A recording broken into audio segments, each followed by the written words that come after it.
Hello, dear students. I am Niranjan Jha, a teacher of Mahatma Gandhi Shikshan Sansthan Darbhanga. This time I am going to teach the students of class 8. Subject is science, and this is chapter 4. The name of this chapter is materials, that is metals and non-metals. This is the first video on this chapter. Today we have to start this chapter.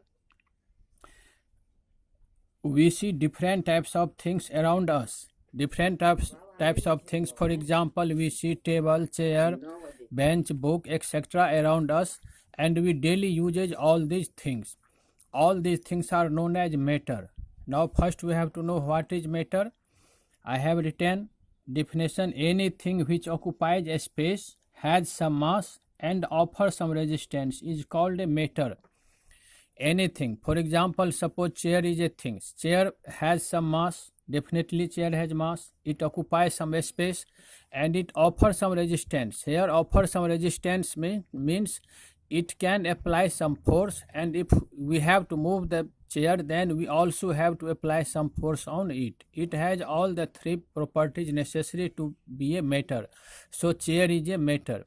Here we have to know air is also a matter. Air occupies a space, air has some mass, and air also offers some resistance. So air is also a matter. All the matters has divided broadly into two classes. One is the pure substance, other is the mixture. Further, pure substance has divided into two parts, elements and compounds. We shall discuss in details here. What is element? We know that every element is made by a large number of molecules. When large number of molecules are combined, then we get elements, and molecules are formed by combining large number of atoms. The atom is the pure substance which is made by only one type of atoms. I have written element is a pure substance which cannot be divided into two or more simpler substances. Or this is the second definition. You have to memorize it. Element is a pure substance which is made by only one type of atoms. Here elements cannot be divided into two or more simpler substances. For example, iron, oxygen, gold, nitrogen, these all are the examples of elements. Initially, when number of elements were increased, then for the sake of study, for easy study of the matters, it was divided on different bases. One basis was physical state. For example, solid, liquid and gas. It is also a subdivision of matters. Here element has divided in three broad groups: metals, non-metals and metal-wise. Metals, we shall read each of the three classes one by one. Metals, iron, gold, copper are the example of metals. In general, metals are hard and shiny in appearance. You shall read details metal in later on. This time we have to read only definition. In general, metals are hard and shiny in appearance, and metal example of metals are iron, gold, copper, silver, etc. These all are the metals. Non-metals, sulfur, oxygen, nitrogen are the examples of non-metals. In general, non-metals are not hard and have no shining appearance. Then third class of element is metalloids. This is the metal is the first. This is the first category. This is second, and this is third. Some elements have some properties of metals and some properties of non-metals.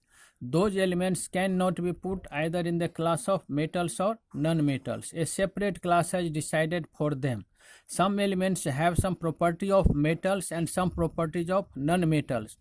For example, arsenic, antimony, germany, etc. These elements are known as metalloids. Then here we have seen the substances has divided into two categories: pure substance and mixture. In pure substance, one is element, other is compound. Element has further subdivided into two classes: metals, non-metals and metalloids.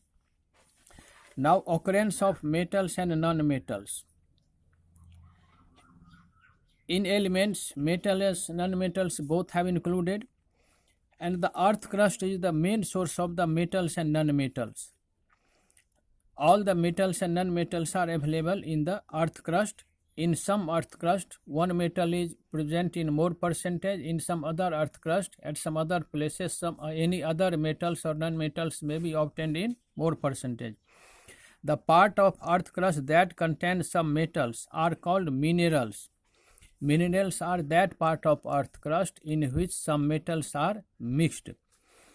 In some minerals, percentage of metals is very low and metals cannot be obtained profitably. In some minerals, percentage of metals are sufficient and metals can be extracted profitably.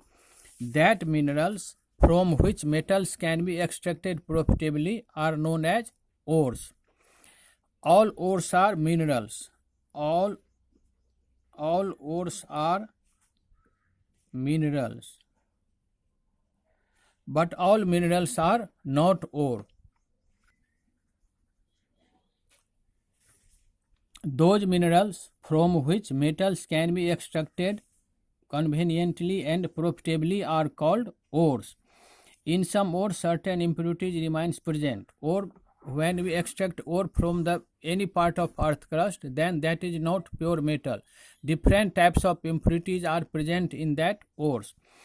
And before finding or to find the ores, metals, we have to remove all these impurities. All these impurities which are present in the ores are known as gangues. To extract pure metal, different processes have to be carried out. First of all, ores are extracted from mines, that is bring to the factory. Different types of impurities such as physical impurities are removed by different process, and after carrying out different process, pure metal is obtained. Some metals are found in and all metals are not equally reactive. Some metals are more reactive and some metals are less reactive. Depending upon the reactivity of the metals they are obtained from, they are present in nature in different forms. Some metals are found in free state, some are found in combined state, and some are found in both free state and in combined state. Those elements which are highly reactive, they are obtained in combined state. Those elements which are less reactive, they are obtained in free state. For example, gold and platinum are less reactive, and so they are obtained in free state. Iron and copper are more reactive, so they are obtained in combined state. Some metals like sodium, potassium, calcium are also found in seawater. Non-metals exist in earth crust in combined state like oxides, carbonates, etc. Oxygen occurs in free state also in atmosphere and in combined state in the form of oxides. In iodine is non-metal which is found in seawater also. It means what we have seen, seawater is the source of metal also and non-metal also. Calcium, sodium, potassium are obtained from seawater, that is these elements are metal, and iodine is also obtained from seawater which is the non-metal. The series of process carried out to extract pure metals from their ores is called metallurgy. When we bring ores from the mines that contains large number of impurities, after following different process, all those impurities are removed and then we get pure metals. All those series of process which are carried out to get the pure metals is known as metallurgy. Metals and non-metals broadly differ in their physical and chemical properties. Now we shall read physical properties of metals. Physical properties of metals and non-metals. Metals and non-metals. In next video we shall start from the study of physical properties of metals and non-metals. Thanks.